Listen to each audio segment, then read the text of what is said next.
I hope everyone's ready to get drunk on Utah Jazz topics right here. But JT Alexander asks, what's the best way for the Jazz to retool around Donovan Mitchell, considering what's on the market currently? I don't really see a scenario where the Jazz trade Mitchell, so it would be interesting to hear what deals they could make for players.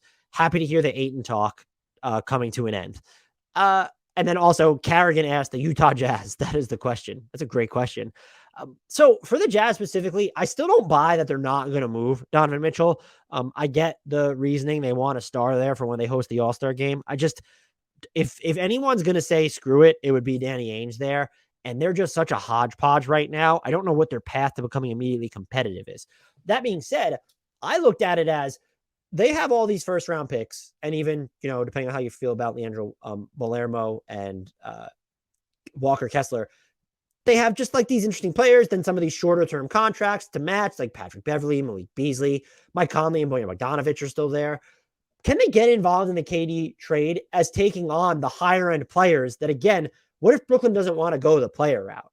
And so you're giving up draft compensation, not all of what you got for Rudy Gobert, but a huge portion of it or a portion of it to remain competitive with Donovan Mitchell. And so like the names to monitor there would be, well, what if the Pelicans decide to get, what if they get Kevin Durant and they have to give up Brandon Ingram? What if the Nets don't want Brandon Ingram? Yeah, he's younger and he's under contract for the next, he got 4 years left on that bad boy. Maybe he only has 3 guaranteed years. He's got 3 guaranteed years left under team control. But maybe they don't want him. That would be a great pairing with Donovan Mitchell. And he improved Brandon Ingram as both a playmaker, and I thought he played really well. Probably the best defensive season of his career in New Orleans. Again, there might have been a year in Los Angeles where he was even better than that. What about Jaren Jackson Jr.? Injured at the moment. If the Grizzlies want KD, though, that would be the name that you throw onto the table. Again, maybe the Nets don't want him. If you're the Jazz, what can you give up aside from salary matching tools in draft equity to get someone like him? What if the Nuggets are giving up Michael Porter Jr.? Is there a package there where you're willing to take on the risk? That might be someone who, if you're willing to match the salary, you take on the risk and it costs you minimal draft equity. And in a nutshell, I don't think the Nuggets would be dumping MPJ right now. But that would be an to consider. What if the Raptors framework of like OG and Trent Jr., like using them as the base? What if they use Pascal Siakam as the base, as someone who is extension eligible at the moment and just like closer to 30 than 25? What if the Nets don't want him? If you're the Jazz and you're serious about contending around Donovan Mitchell, what does it take to bring him in? He'd be a great fit. I don't foresee them going that route because I think you need the commitment from Donovan Mitchell first, knowing that he's going to be here. It's not just, you look at his contract and it's like, just commit to not trading him until the year before free agency. And then you're operating on a 2-year timeline. That's like not freaking long. And you can't even guarantee he won't ask for out next summer when there are 2 years left on his deal before his player option. So 2 years before he would essentially hit free agency if everything goes right.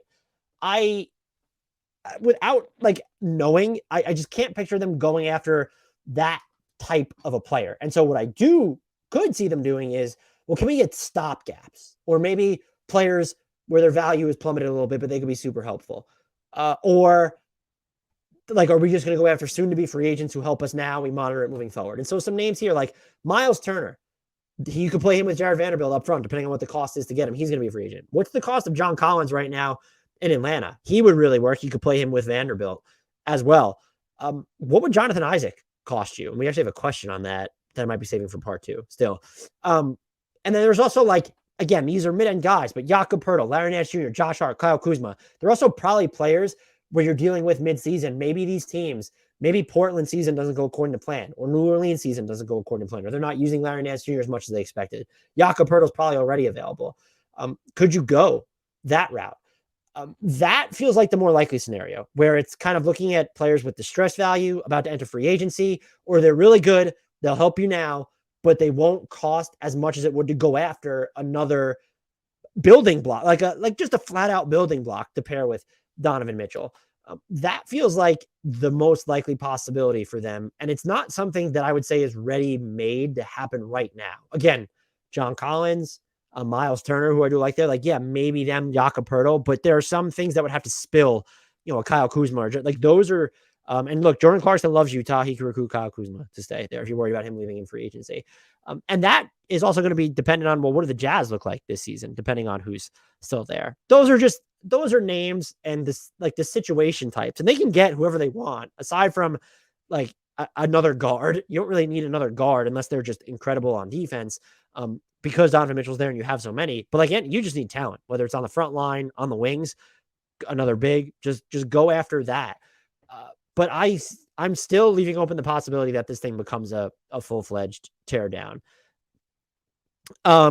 Carrion also asks, Vanderbilt at the 5. Does anyone else like this idea? I do. And you almost look, he's going to be a 5 on offense regardless. So you ideally pair him with a floor spacing big. That would be good if Miles Turner, you acquire him. Or can you get, again, what does John Collins cost you at this point where you don't really, he's under contract for a long time but he's also young. It's like that would almost be an ideal where he still doesn't tether you to one timeline. You could turn around and move him if Donovan Mitchell asks for out next season. But like pairing those players with Vanderbilt and then using, especially with Collins, Vanderbilt as your defensive anchor, I don't hate it. And look, Vanderbilt didn't play a ton of actual center for the Wolves last year, 133 possessions. The Timberwolves had a 102.9 defensive rating, and they were good on the glass, 82.1 defensive rebounding rate. Played a lot of those minutes with like disruptive athleticism, I would say. Anthony Edwards and Jaden McDaniels, even Malik Beasley in there. The Jazz, you would want to surround him with similar talent if you're not going to have a truer big at the 5. I think that takes care of Miles Turner would be just perfect there. Or even a Larry Nance Jr. a little bit. I would absolutely try it. And look, you're so small on the perimeter right now. I don't know. Like someone mentioned this in Discord, like you would have hired Mike D'Antoni if you wanted to get weird. At the same time, like you're forced to get weird if you don't make any other moves right now. So you could still just surround him with spacing. There just wouldn't be like that disruptive size or athleticism at the moment. So if you could get, look, Miles Turner is just the perfect acquisition to do that, or John Collins. But I think Miles Turner is just will be cheaper in terms of the assets they would give up. So I'm absolutely down for Vanderbilt. Look, I'm a sucker for wonky lineups, and Jared Vanderbilt is caffeine in bodily form. I tweeted that earlier today, and I would absolutely try him at the 5. Maybe they still wind up moving him. Though, if you have any targets that you'd like to see the Jazz go after, feel free to get at me.